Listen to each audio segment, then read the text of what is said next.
Perbarui ilmu Islam kamu bersama Religiuan di tv1news.com dan TV1 Connect.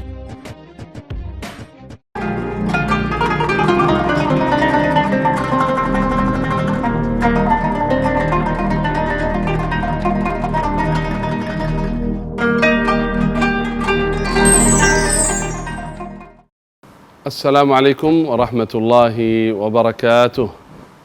Alhamdulillahi rabbil alamin. Allahumma salli wa sallim wa barik ala sayyidina wa nabiyyina Muhammad wa ala alihi wa sahbihi ajma'in.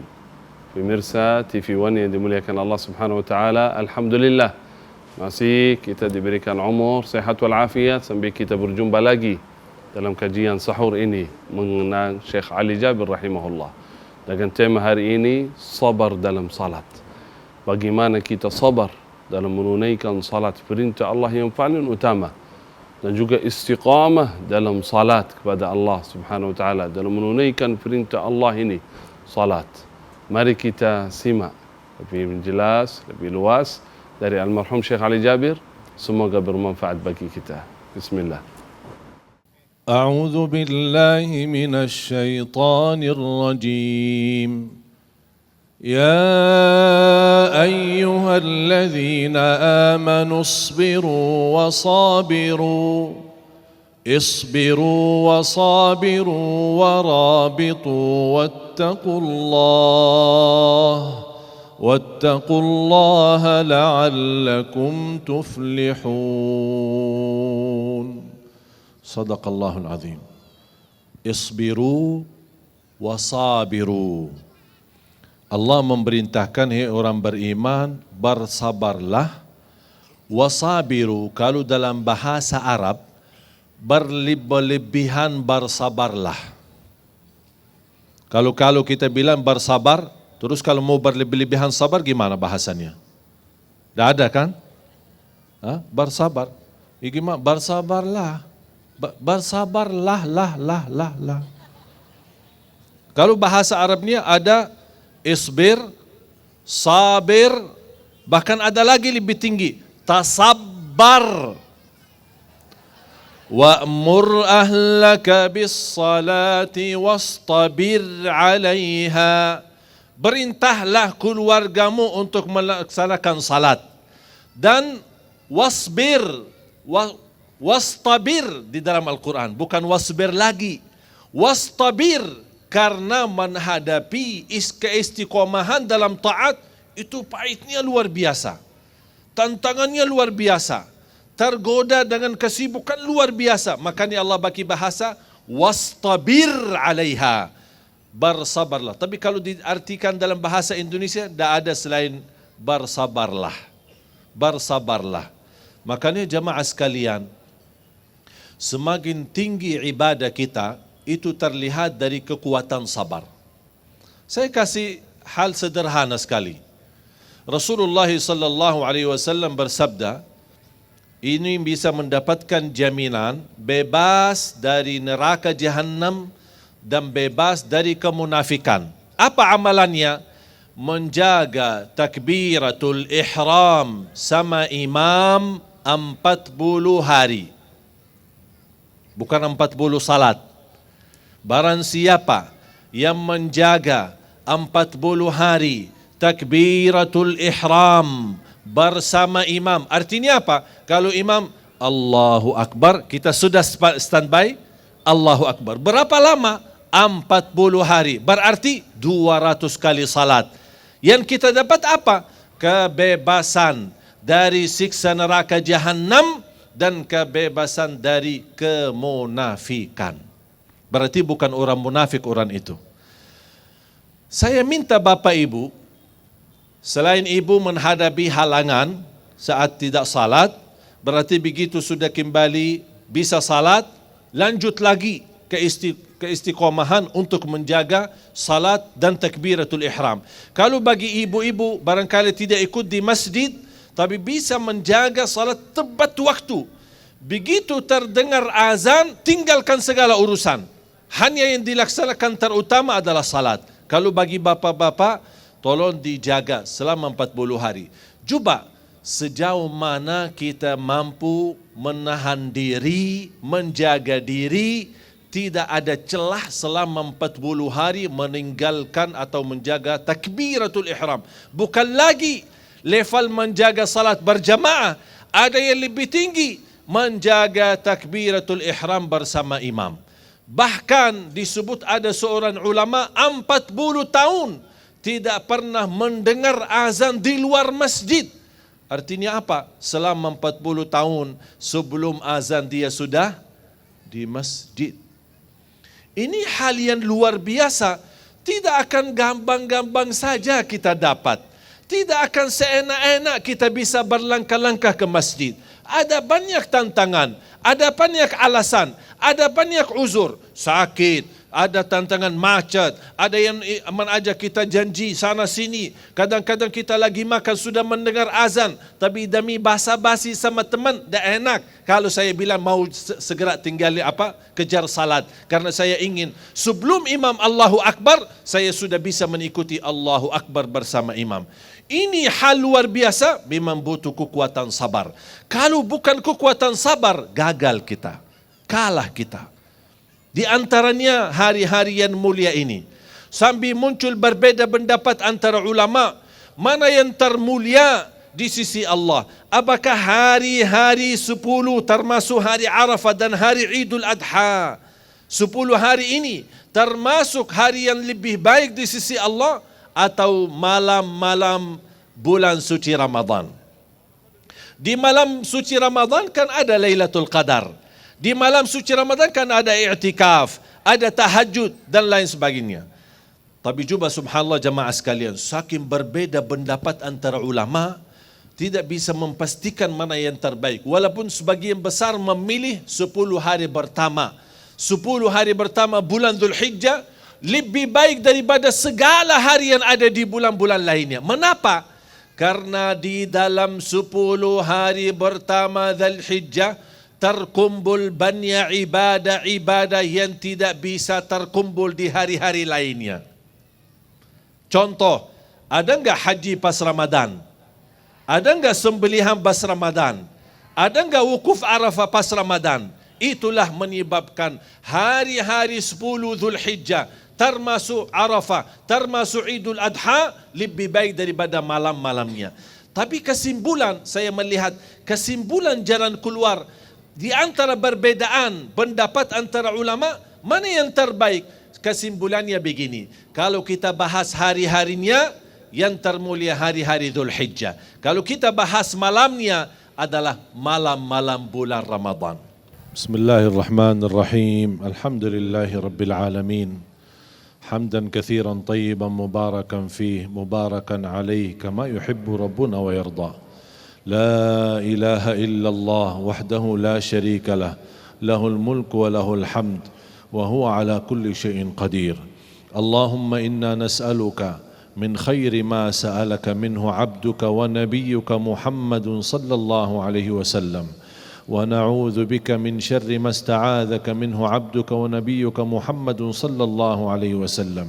Ya Allah, kami memohon segala kebaikan yang telah dimohonkan oleh hamba-Mu dan Nabi-Mu Muhammad sallallahu alaihi wasallam. Ya Allah, kami memohon berlindungan dari segala keburukan yang telah dimohonkan oleh Nabi Muhammad sallallahu alaihi wasallam.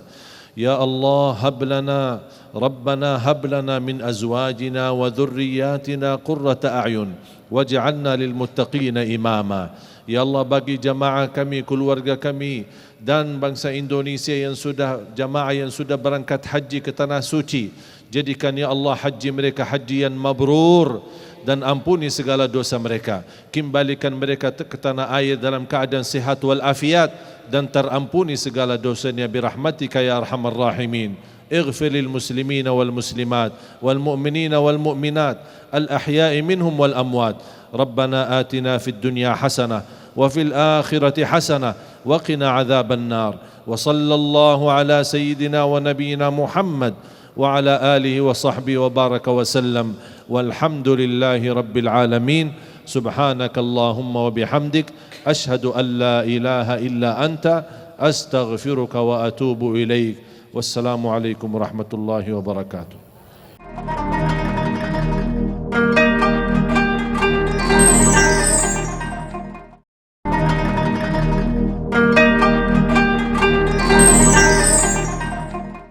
Syekh Ali, istiqomah dalam mengajak orang untuk melakukan kebaikan, terutama kepada saudara-saudara sendiri atau kerabat dekat. Nah, sampai pada batas seperti apa kita harus terus beristiqomah? Istiqamah bertaat, istiqamah berdakwah, itu menjadi tugas kita semua. Jadi misal kalau kita mengamalkan sesuatu dan kita mendapatkan manfaatnya, kita merasa kenikmatannya, kita sampaikan. Suami sampaikan kepada istrinya, keluar orang tua menyampaikan kepada anaknya, kepada kerabat, wal aqrabuna aula bil ma'ruf. Semakin dekat dalam keluarga bisa menyampaikan terdekat kebaikan dan hal-hal yang kita nikmati dan kita rasakan. Makanya istiqamah itu kita tidak hanya menunggu orang-orang yang ada di depan kita berubah. Itu bukan tugas kita. Tugas kita menyampaikan. Jadi menyampaikan itu tidak ada batasnya. Selama kita menyampaikan dan kita mengharap pahala apa yang kita sampaikan, pasti akan tercatat pahala di sisi Allah. Orang itu terima, orang itu tidak terima, orang itu berubah menjadi lebih baik, orang itu tetap tidak berubah sama sekali, itu tidak tanggung jawab kita. Dan kita tidak ada urusan, sudah terlepas urusan kita dan bahkan kita mendapatkan pahala karena kebaikan yang kita lakukan, kebaikan yang kita belajari, kita bisa sampaikan kepada orang lain.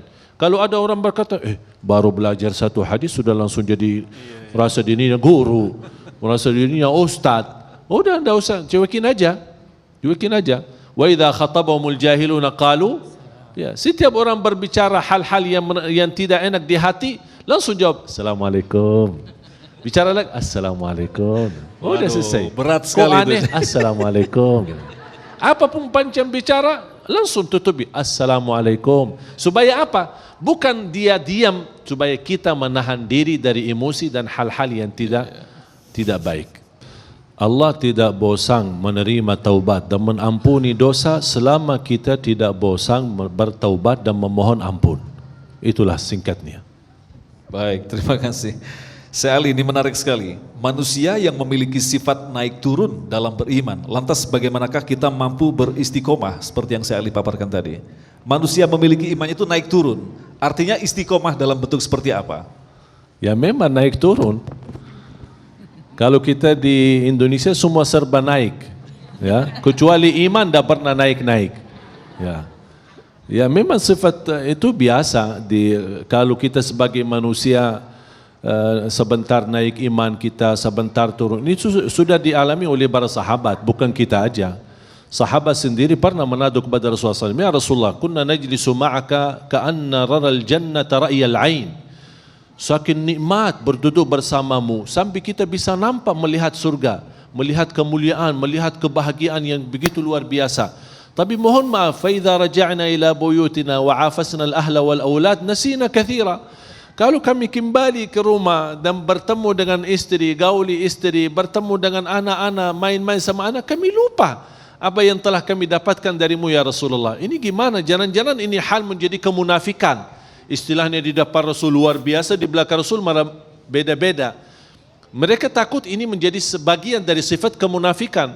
Kata Rasulullah SAW, Wallahi law takununa kama takununa indi lasafahatkumul malaikah. Kalau kalian mampu membawa keistiqomahan sebagaimana posisi iman kalian bersama aku, dimanapun kalian juga bisa membawa keimanan yang begitu luar biasa, akan Allah turunkan malaikat bersalaman sama kalian. Saking betapa mulianya kita. Tapi kata sa'atan wa sa'ah, yang namanya nafsu, ya kata Rasulullah SAW, 1 jam, banyak orang tafsirkan 1 jam taat, 1 jam maksiat. Ya bukan begitu maksudnya. 1 jam kita mendekat, ketika ada muncul rasa-rasa bosan, gara-gara galau, gara-gara tekanan batin, gara-gara masalah urusan dunia, kita bisa walaupun berkurang ibadah kita, tapi tetap menjaga usaha mendekat dengan istiqomahan kepada Allah, supaya betapapun apapun yang terjadi tidak ada sesuatu yang menghalangi putus hubungan kita sama Allah.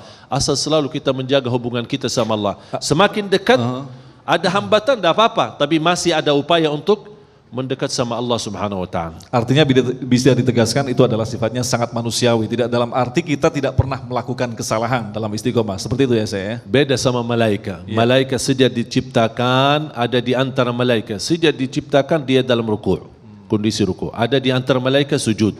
Sampai Rasulullah SAW waktu Isra Mi'raj Rasulullah SAW bersabda, "Uttatis sama wa huqqa laha an ta'id."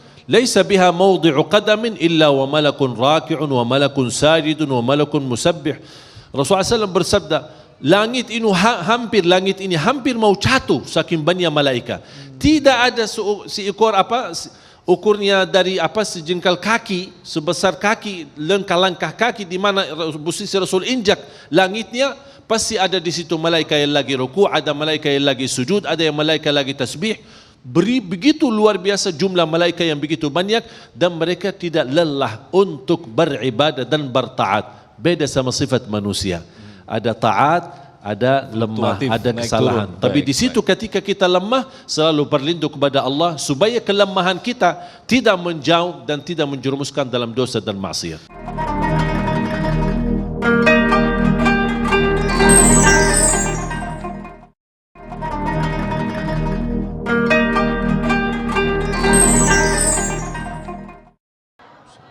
بسم الله الرحمن الرحيم الحمد لله رب العالمين اللهم صل على محمد وعلى آل محمد يا ربنا لك الحمد حتى ترضى ولك الحمد إذا رضيت ولك الحمد بعد الرضا الحمد لله حمدا كثيرا طيبا مباركا فيه مباركا عليه كما يحب ربنا ويرضى الحمد لله أولا وآخرا الحمد لله ظاهرا وباطنا الحمد لله على نعمة الإيمان الحمد لله على نعمة الإسلام الحمد لله على نعمة العفو والمعافاة الحمد لله على نعمة القرآن. Segala puji bagimu ya Allah, betapa banyak nikmat yang kami dapatkan. Berikan ya Allah kepada kami kemampuan untuk mensyukuri segala nikmat-Mu ya Rabbal Alamin. Menjadi hamba yang senantiasa bersyukur, mampu istiqamah atas Islam iman sampai akhir hayat. Istiqamah Islam iman sampai akhir hayat. Istiqamah Islam iman sampai akhir hayat. Ya muqallibal qulub, thabbit qulubana ala dinik. Yang membolak-balik hati, tetapkan hati kami atas agamamu. Birahmatika ya arhamar rahimin. Jadikan kami semua ahlul Quran, keluarga kami ahlul Quran, berakhlak akhlakul Quran, yang mampu mengamalkan isi Al-Quran. Ya Allah, ya Dzal Jalal Ikram, angkat derajat kami dengan berkahnya Al-Quran. Jadikan Ramadan ini membawa keindahan, kebahagiaan, keselamatan bagi kami dan keluarga kami ya Rabbal Alamin. Ya Allah, kalau memang umur kami tertulis Ramadan ini yang terakhir bagi kami, jadikan Ramadan ini yang terbaik, yang membawa kami menuju husnul khatimah. Birahmatika ya arhamar rahimin. Ighfir lana wa liwalidina wa li jami'il muslimina wal muslimat wal mu'minina wal mu'minat الأحياء منهم والأموات. ربنا آتنا في الدنيا حسنة وفي الآخرة حسنة وقنا عذاب النار.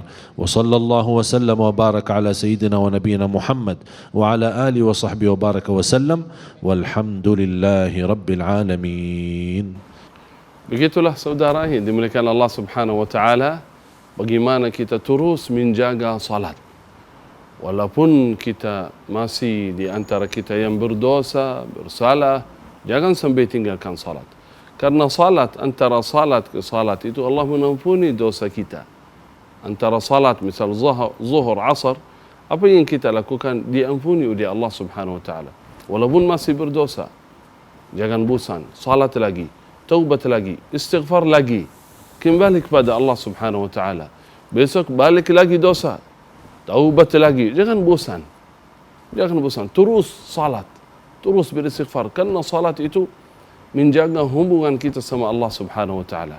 Mari kita di bulan Ramadan ini niat dan azam sungguh kita menjaga salat, tidak meninggalkan salat sama sekali, dan kita bertaubat kepada Allah Subhanahu wa taala, meninggalkan dosa, meninggalkan maksiat, sampai insyaallah Allah menerima taubat kami semua. Inna Allah yuhibbut tawabin. Sesungguhnya Allah mencintai seorang yang selalu bertaubat.